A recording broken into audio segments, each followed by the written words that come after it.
Hello and welcome to Wilson Center Now, a production of the Woodrow Wilson International Center for Scholars. I'm John Molesky.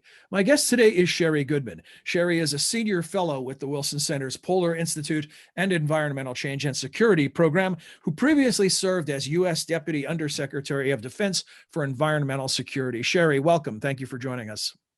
Thank you, John. It's a pleasure to be with you. So it's been a rough summer in terms of a warming planet, from wildfires to major hurricanes and melting ice caps. You wrote an article, co-authored an article in The Guardian, "The Climate Crisis is a National Security Threat to the U.S., and we're already seeing the effects." Talk to us about that. Can you tie what we've been seeing in terms of weather and natural disasters to the effects that you're talking about? Oh, absolutely. Arctic sea ice is retreating at an extremely rapid rate. We just saw the second lowest sea ice extent announced last week at the end of the summer period, the end of mid-September, and 14 of the lowest sea ice extents have occurred in the last 14 years. We've seen now wildfires raging across the West, including in Siberia, but across the American West. It's on fire. We've got floods ravaging the Midwest, and we've got hurricanes and extreme weather events that have devastated the Atlantic coast and the Gulf region. So we now see the threat multiplier effect of climate change that we've been talking about now for over a decade, which we used to think was part of the away game, but now it's the home game too. I mean, it's affecting every American, and it's affecting all of us around the world. With cascading risk complicated by COVID. We're living in a pandemic, which makes relief from those natural disasters, climate-induced natural disasters, even more complicated. So, Sherri, I've had the benefit of speaking with you over the years, so I understand what you communicate via the notion of the multiplier effect. But just in case someone hasn't really thought of it in those terms, could you define what you mean by that? Well, more than a dozen years ago now, with the CNA Military Advisory Board, we characterized climate change as a threat multiplier to describe the increase in risk that it poses to all the other national security threats we face around the world, whether it's terrorism. We now see terrorists take advantage of vulnerable populations that live in climate aggravated regions where water and food become more scarce. Think of North Africa, for example, or sea levels rising, affecting Pacific Island nations that will soon to be lost to the sea, where China is taking advantage and becoming the responder of first resort to some of those nations. So we see this increasing our strategic risks around the world. Are people beginning to process this as a national security threat? Is there any polling data that suggests that the public is beginning to view things in that context? Well, people experience climate change where they live and how they work. So people, who are affected by extreme storms and fires and floods, they know all that. That affects their security, their personal security, their house, their home, their families, their ability to work. And now people see that this is also affecting global conditions. For example, we live in the age of the greatest global migration since World War II. Much of that is added to because of climate risk, because there's food and water have become scarce across the drought-stricken northern Africa and across much of Central America. Now, the prolonged drought and the temperature extremes have altered the coffee crop, upon which so many depend, and increased that wave of migration northwards toward the U.S.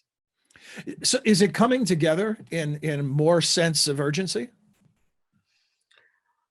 Well, it should be. It is in the sense that we now see many local governments, many state governments, and governments in Europe and in Asia declaring very ambitious goals to move to net zero emissions by dates in the future. So most US states now have ambitious goals to move off fossil fuels and to net zero emissions to reduce the carbon loading in the atmosphere by dates starting from 2035 up to 2050. And China announced last week at the UN that it will be net zero by 2060. Now, that's reducing the emissions that we've already baked into the atmosphere because of our use of fossil fuels and emissions of greenhouse gases over the last 100+ years. At the same time, since we have so much of it already, we have to take action today to become more resilient and to adapt to the changing climate, because we can't go back to the past. We're in a new normal. So we have to be able to become more resilient. We have to change how we build our roads, how we build our infrastructure, how we manage our whole society to improve our global resilience. Is this a change now? Have we moved from any discussion of stopping the effects to now adapting to the effects? Well, we have to do both. We have to re-enter the Paris Climate Agreement to have a global plan with other nations so that we're all moving towards reduced emissions targets. The US isn't on that page right now, but many states and municipalities are, and many other nations are. And at the same time, the resilience efforts have to happen from the ground up, because what's going to save Norfolk, Virginia, which experiences regular sunny day flooding, is going to be different than what's going to protect Sacramento, California, or parts of the West, or from fires. So those resilience efforts have to be taken at the local level. There are some common themes in terms of how we move towards more resilient infrastructure, more natural infrastructure, and reduce our risks, but they have to be local solutions. You listed U.S. states as being involved in meaningful ways. Is there any hope of avoiding the worst outcomes if the U.S. federal government doesn't get on board? Well, in the absence of federal leadership, what we've seen in the pandemic is sort of a scramble, for resources, each to his own, and it will be less coordinated, more chaotic, and more lives will be lost. I think that is also the case when you don't have, for example, this administration has withdrawn certain federal flood standards that were designed to ensure that infrastructure built in a floodplain in flooded regions was going to be built to withstand higher levels of sea level and more extreme storms. So we need those standards set at a federal level, some of those standards, to enable us all to build back better and build for a more resilient future. You and other experts use the term dangerous climate tipping point. Sounds ominous, is ominous. How close are we toward that, almost what seems now, based on current trends, somewhat unavoidable outcome? Well, we are moving pretty rapidly to a world where the temperature and the climate is changing faster than humans can adapt. That is the tipping point risk. So if the Greenland ice sheet breaks off, I mean, it is already melting, and and parts of the Antarctic ice sheet are melting. If there is a massive melt in either of those, it could send sea levels rising, even beyond the several inches that have occurred in many parts of the world already. It could rise several feet within a matter of a decade, beyond which it's feasible for major urban areas to adapt. So that's the risk we're facing now. I mean, the permafrost is thawing at such a rapid rate across parts of the Arctic now that infrastructure is collapsing. And that has led to, for example, dangerous conditions in parts of Russia when they had a diesel spill that was hard to contain, which we still don't understand the extent of the ecological devastation caused by the Norilsk spill in Siberia. And, those conditions could occur elsewhere in the world as well. So this leads to my questions about the U.S. military and what it's doing to prepare for these disruptions. Doesn't have the luxury of engaging in what are often nonsensical political debates in the U.S. that are just completely detached from the science. What is the military doing in terms of its sort of war game planning? What are the types of scenarios that it's preparing for? Well, I'm pleased to say, John, that I see, our military, for the most part, taking at least the steps it needs to take to understand the extent of climate impacts, both in our strategy, our planning, our programs. Now, we haven't invested enough yet, but there are some new climate assessment tools that have been released recently by the Army. The other services are also looking at how they improve their resilience. There is a new group in the Department of Defense that's looking at resource competition, environmental security and stability, and trying to understand the impact of what this group calls RECESS, sort of an integrated interagency group, which I think is important because the consequences in terms of our national security and our defense planning go to changing quests for resources around the world, changing needs that are affecting the livelihoods of many, and how we plan to provide stability and forces in response to increasing fragility and ungoverned spaces. So I think, and then in terms of protecting our bases at home, what we've seen so far is a greater assessment of the risk, partly because Congress has asked repeatedly over the last few years for DoD to assess the risk to our military bases of increasing sea level rise and extreme events and floods and fires. Now, the assessment is the first piece. The second piece is then, well, okay, what are you going to do about it? How are you going to become more resilient? And we've seen that some of our major military bases, like Tyndall Air Force Base in Florida and Camp Lejeune in North Carolina and Offutt Air Force Base in Nebraska, the home of the Strategic Air Command, have all suffered major damage in storms and floods, climate-induced storms and floods in the last few years. Those bases will be built back better because Congress and the military wants to return those particular bases at a cost of billions and billions of dollars. And now the question is, what happens to all those bases that the storm hasn't yet hit and the flood hasn't yet occurred? Are we going to wait till that problem happens to fix them? Or are we going to be able to make the right investments now? That's always the hardest part. It's easier to learn from the lesson once a bad thing happens. As they say, a crisis is a terrible thing to waste. We should recognize that the risks are mounting for our bases, but also let's not forget our troops, our soldiers, sailor, airmen, and Marines, who all now have to operate in hotter temperatures and more extreme conditions. This is a health risk for our forces when they deploy in temperatures that can reach over 120 degrees now, both in some parts of the Middle East and Asia, and increasingly in parts of our Southwest where we do our training.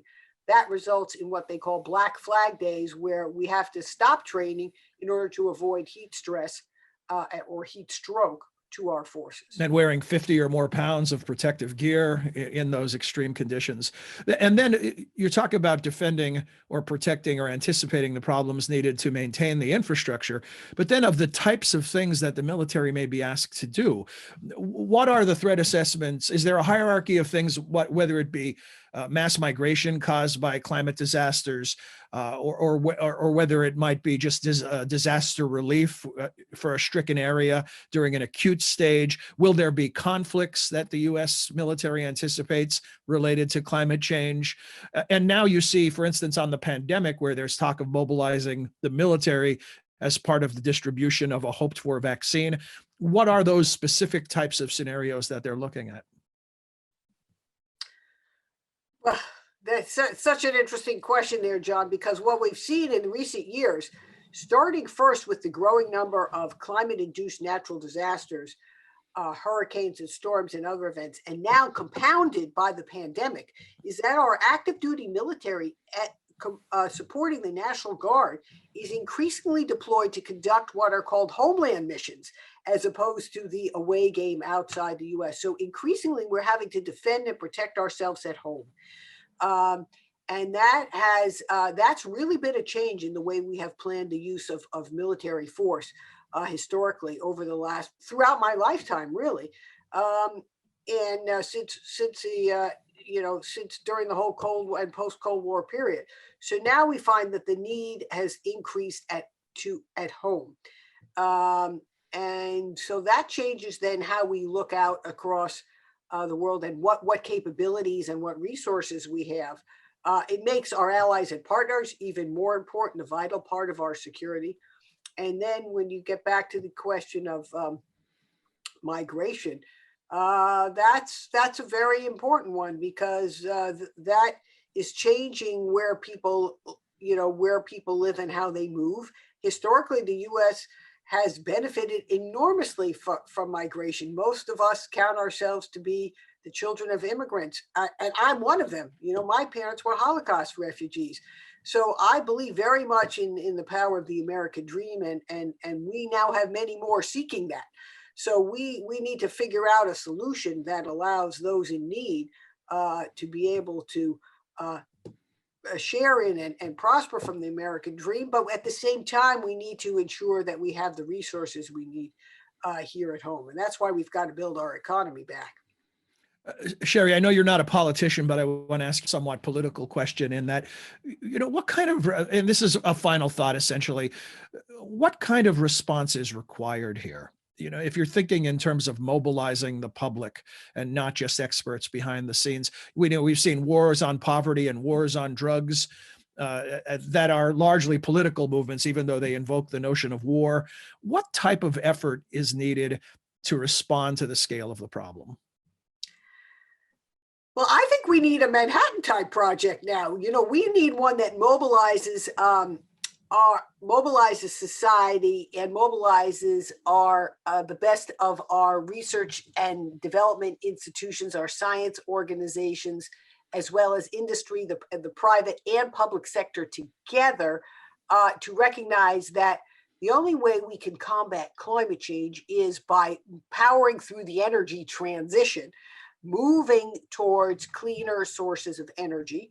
And to do that, we need not just clean tech, but we also need climate tech.